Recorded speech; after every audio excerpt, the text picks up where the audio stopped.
Hi there! I'm sure many of you know Stanley Kubrick.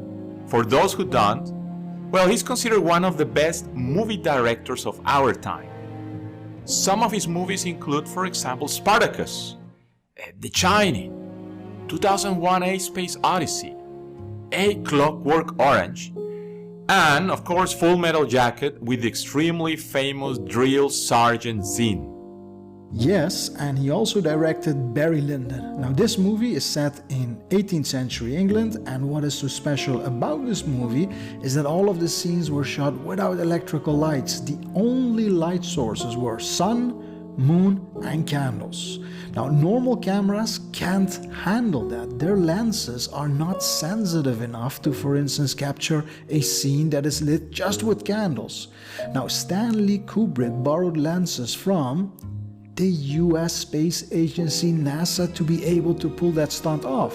And that is a true story. The movie is shot with lenses that were used by NASA for deep space exploration. Well, anyway, Stanley Kubrick was known for ambitious movies that were essentially very complex projects.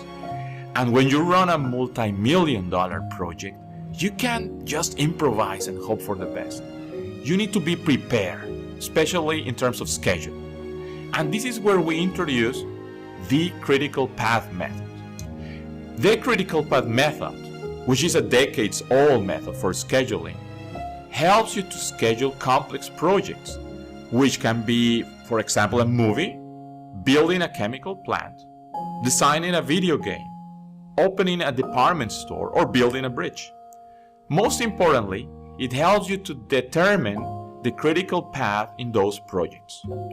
That's why it is called the critical path method.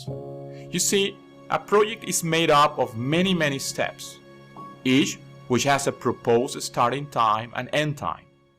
Some of these steps you need to focus on like a hawk. Why? Because these parts are the critical if you wish to finish on time. These parts are called the critical path. Yes, this critical path analysis that you talk about is actually one of the most useful methods for scheduling out there. In the coming lecture, we will use one of Stanley Kubrick's projects to show you the benefit of the critical path method.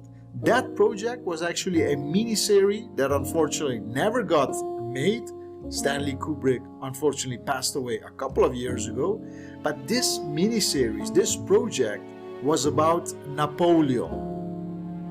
And during a documentary about that Napoleon project, we clearly saw that the critical path analysis, just like this one, that Stanley Kubrick's team had made for this proposed movie, for this proposed project.